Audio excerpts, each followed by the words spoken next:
It is official. Race weekend is finally here in Salem, Oregon at Ironman 70.3. And let me tell you, this city rocks. It is beautiful. They have done a wonderful job here, and you can tell the city really takes care of their property down here.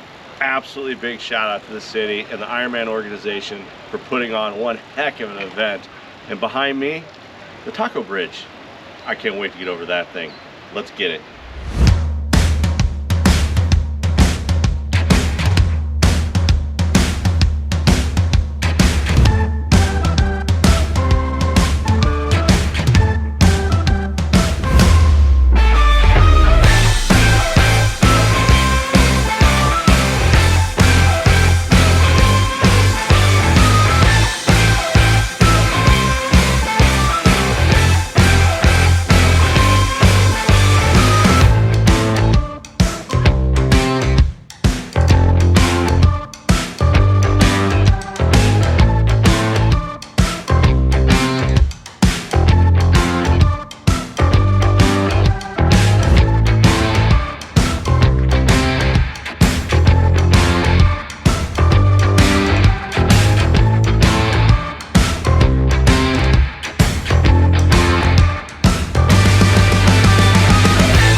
All right, so starting with the swim, it's our first event, just going over it. We got the Roka wetsuit here. I enjoy this one. Awesome product, helps me float, especially when I get a little bit tired. Does a great job. It's got the little buoyancy right down the middle, works awesome. I've got the gloves to put it on because for some reason I tend to tear these things. Coming over, I have two sets of goggles. They're actually two different Roka goggles. One is really good when the sun is just beating on you. And then if it's more of an overcast day, I do prefer these, and of course the cap there. And then coming out of there, getting into the bike, I got my shoes laid out, my bike computer, my helmet's here. I've got two different sets of glasses. I'm running the blenders if it's going to be sunny out. I did bring my 100% just in case it's rainy or it's just bad weather. I have clear lenses on that, so everything's good there. Running, I haven't decided if I'm going to run in the Metaspeed Edges or the Tri-13s. I like them. They are both pretty different shoes, so we'll see which ones I go with come race day. My heart rate monitor and my watch, of course, is laid out. These are all programmed, set, ready to go. And then from there, of course, we've got our chamois butter. And we have the little packets. I'm actually going to put two of these on the bike just in case. I'd rather not be 26 miles out and worry and just have something there for me.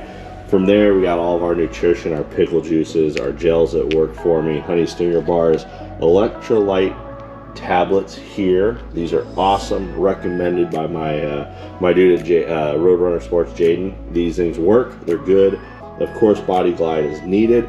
A little secret, I use this in mountain biking. Right before a race, even though I've set up my bike and gone through it, I bring these little alcohol wipes. It's like $2 at CVS, and you get a box of 1,000 that I think you will these after you die because you can't use them all. But before I start the race, I will wipe down my rotors on my disc brakes. And the reason I do that is you never know overnight what is left. Of course, my Cyclery bike socks. And this is my little setup here.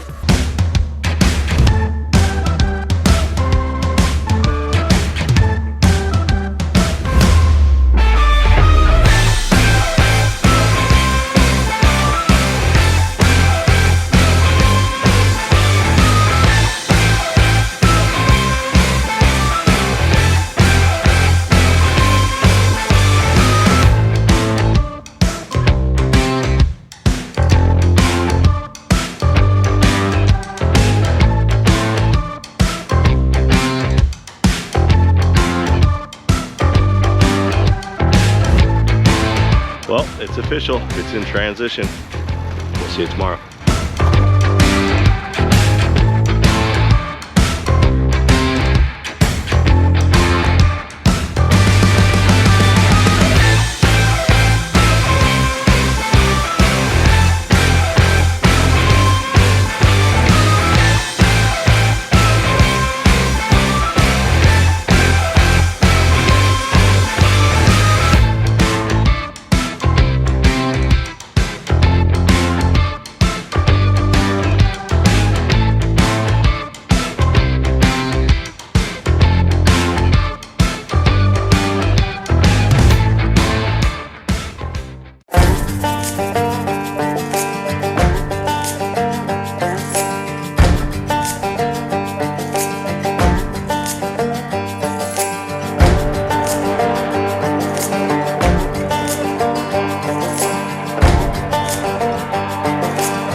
It's official.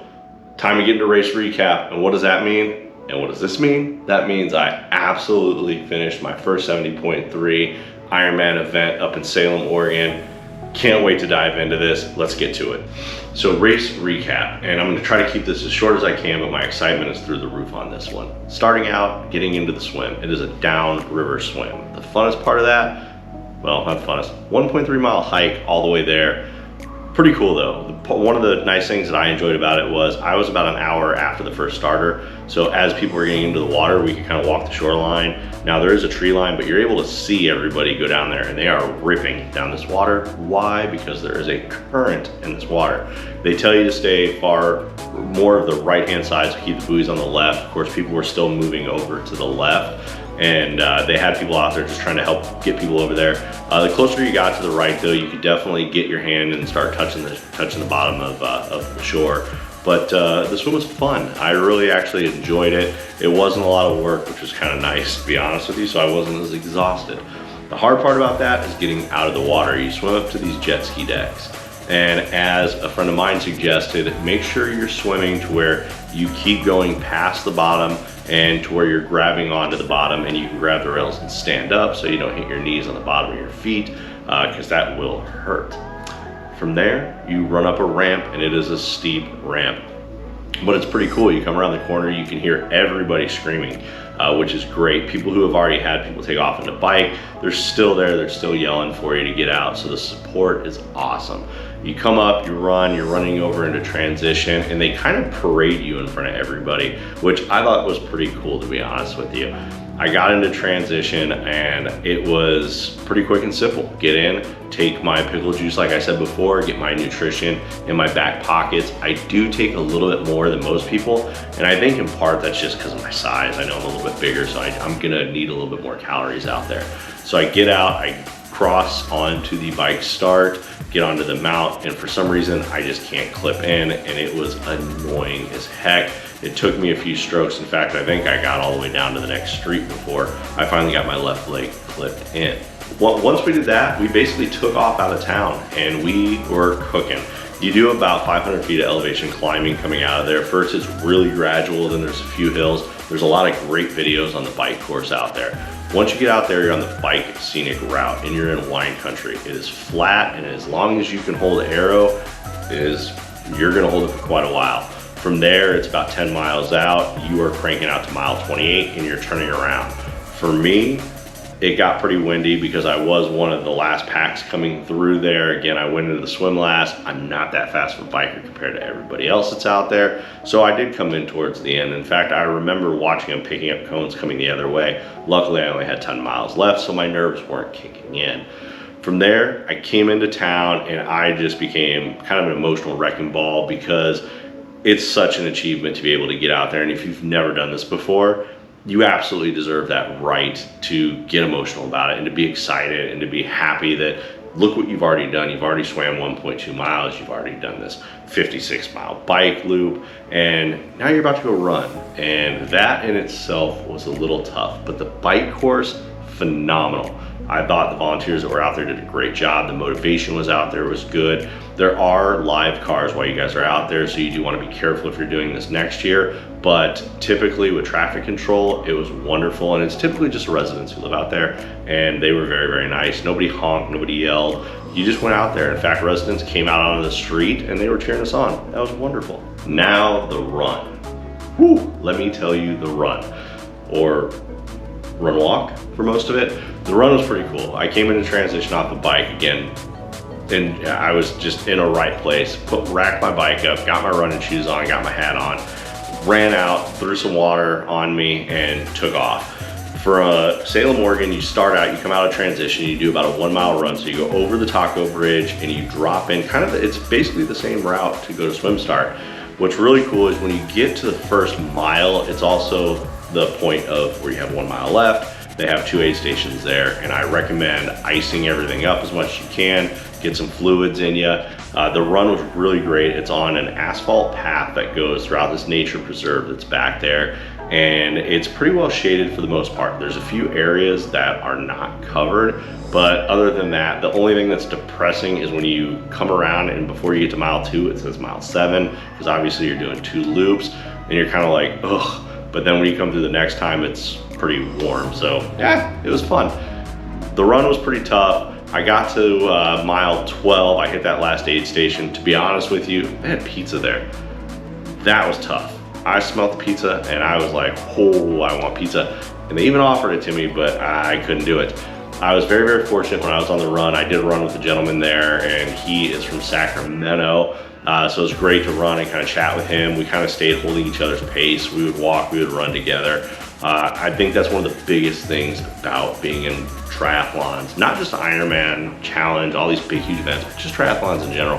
You're gonna find that when you're new to the sport, or even if you've been in the sport for a while, people are just open arms. They're there to cheer you on. They're there to give you advice. And if you're kind of running with them at their pace, guess what? You got a talking buddy for a remainder of your run.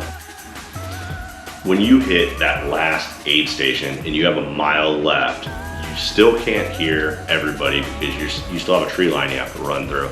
When you come around the corner though, and you got about 3/4 of a mile left, you see the Taco Bridge and it looks that big.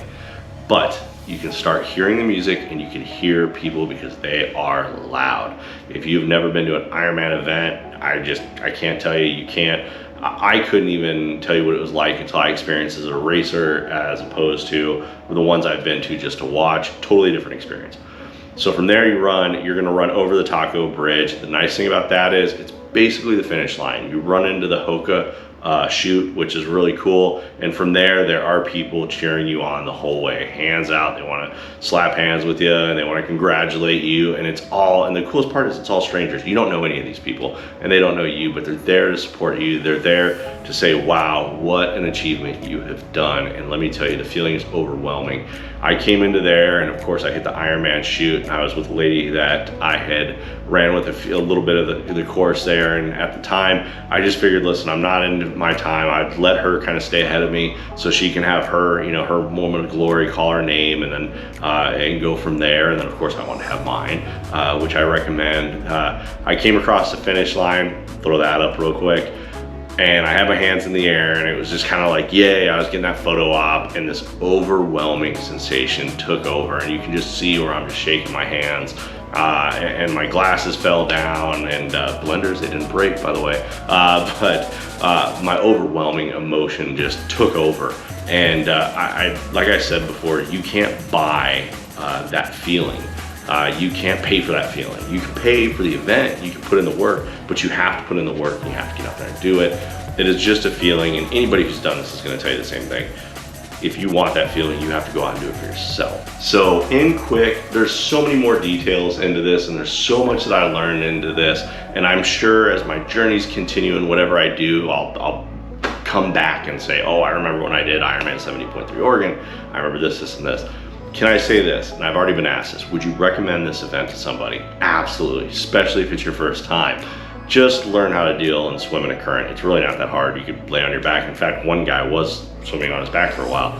But did I sign up for 2023? Because if you know how Ironman works, if you're there or you pay attention to the date it goes, you sign up a year in advance, you get a discount. Did I do it? No, I didn't do it. Why? That's not where I want to be next year. So does that mean I'm going to quit doing this stuff, get rid of the channel? Absolutely not. I'm grateful for those who have reached out and already asked what I plan to do next. Am I going to quit? No, I've got bigger plans. We'll get into that in a little bit. I do want to say thank you for everybody who reached out to me, who I was able to meet. I'm sorry for some of the people I wasn't able to run into while I was there. So many great friends out there, so many great people that do this sport. I had two huge YouTubers that are out there that are in this sport reach out to me while I was racing. They sent me a message. They knew I was up there, and they just said, hey, just how did it go? Please tell me how you did and how you felt. And I can tell you, I did it in 7 hours and 45 minutes. That is not fast at all, but I really don't care, because I'm gonna be honest with you, my goal was not to come in at a certain time. My goal was to just finish the event. And I've had people say, well, what's your time? Well, what's your time? I don't care, I finished. Now, moving forward, if I'm gonna do one of these again, I have a baseline set. Now, I need to make sure that I beat that. Even if the bike is a little bit harder, the run or the swim are harder. So for instance, going to a lake and swimming a lake, I know I'm not gonna have a current, so I need to make up that time, but I have a baseline, and that for me is what it's about. So what's next? Well, before we get into that, I will tell you, the channel is going to continue. We're going to keep doing it. I am going to change the day that I put the video up. Mondays work really, really well. I do want to try putting them up. So I think what we're going to do is we're going to go live Wednesdays at 3 p.m. Pacific Standard Time. So if you're on the East Coast, that'll be, what, 6 p.m. Your time out there. The reason I say that is work is not slowing down. Travel is not slowing down. And with that being said, it makes it a little bit easier to get these videos out on time and get them up. That means I can work on the weekends and I'm not stressed as much. So we're gonna move the date. Now, what does that mean for you? That means if you have yet to subscribe, smash the little icon below. Somewhere down here is a subscribe button. Hit that thing. Hit the like, hit the share, send this out to your friends. Don't forget to ring that guy. That's gonna let you know every time I put a video up or when I set the premiere. And with that, hit the button, it's gonna notify you when it goes live. I've already watched when it goes live. I've had 4 people, yes, 4, sitting in the live. I thought that was pretty cool. I know it's a small number, but it's a start. And that's my goal, is to start. With that, you can go on to Instagram, AllenVille_endurance. Should crank out right about yonder. You're welcome to reach out to me, befriend me, whatever the case may be. Super stoked about that. So what is next? What are we gonna do next? Are we gonna do another Ironman event, another triathlon, mountain biking, all these other things we do? The answer to this is yes, we're gonna do probably all that. But what do I have next in the book? What am I signed up for? Where are you gonna see me next? And where is this channel gonna go? I got that for you right